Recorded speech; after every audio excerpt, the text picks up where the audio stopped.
Assalamualaikum warahmatullahi wabarakatuh. Tapi pun, salam pramuka. Perkenalkan, nama saya Ahmad Galang Artafi, NPM 21130230075, Prodi Pendidikan Kimia.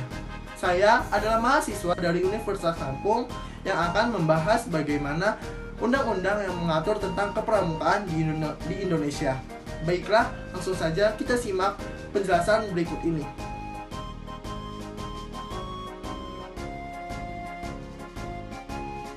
Pasal 9.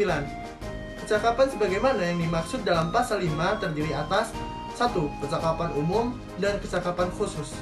Pasal 10 menjelaskan bagaimana yang pertama, kegiatan pendidikan kepramukaan dilaksanakan dengan menggunakan sistem AMONG. Kedua, sistem AMONG merupakan proses pendidikan kepramukaan yang membentuk peserta didik agar berjiwa merdeka, disiplin, dan mandiri dalam hubungan timbal balik antar manusia. 3. Sistem AMONG sebagaimana dimaksud pada ayat 1 dan 2 dilaksanakan dengan prinsip kepemimpinan. Yang A di depan menjadi teladan, di tengah membangun kemauan, dan di belakang mendorong dan memberikan motivasi kemandirian. Pasal 11.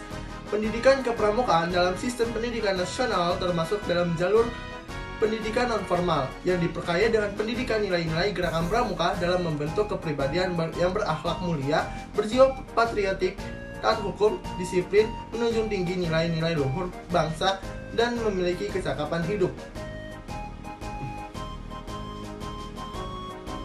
Selanjutnya pasal 12 yang menjelaskan bagaimana jenjang kependidikan kepramukaan terdiri atas jenjang pendidikan. Yang pertama ada siaga, yang kedua penggalang, ketiga penegak, dan yang terakhir ada pandega. Pasal 13 ini menjelaskan bagaimana setiap warga negara Indonesia yang berusia 7-25 tahun berhak ikut serta sebagai peserta didik dalam pendidikan kepramukaan. Yang kedua, peserta didik sebagaimana yang dimaksud pada ayat 1 terdiri atas A. Pramuka siaga, B. Pramuka penggalang, C. Pramuka penegak, dan D. Penegak pandega. Ketiga, peserta didik sebagaimana yang dimaksud pada ayat 1 dalam pendidikan kepramukaan disebut sebagai anggota muda. Pasal 14 menjelaskan bagaimana pertama, tenaga pendidik dalam pendidikan kepramukaan terdiri atas A. Pembina, B. Pelatih, C. Pamong, dan D. Instruktur. Kedua, tenaga pendidik sebagaimana yang dimaksud pada ayat 1 harus memenuhi persyaratan standar tenaga pendidik.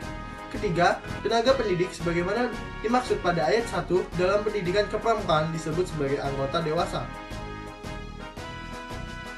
Pasal 15 yang menjelaskan bagaimana kurikulum pendidikan kepramukaan yang mencakup aspek nilai sebagaimana dimaksud dalam pasal 8 ayat 1 dan kecakapan sebagaimana dimaksud dalam pasal 9 disusun sesuai dengan jenjang pendidikan kepramukaan dan harus memenuhi persyaratan standar kurikulum yang ada di pendidikan yang ditetapkan oleh Badan Standarisasi sesuai dengan ketentuan yang ditetapkan oleh peraturan perundang-undangan.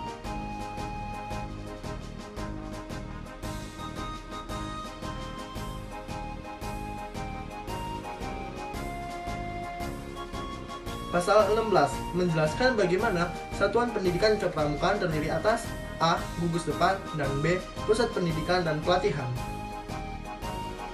Baiklah, itu tadi materi mengenai bagaimana undang-undang yang mengatur tentang kepramukaan di Indonesia. Apabila ada kesalahan, saya mohon maaf. Saya akhiri. Wassalamualaikum warahmatullahi wabarakatuh.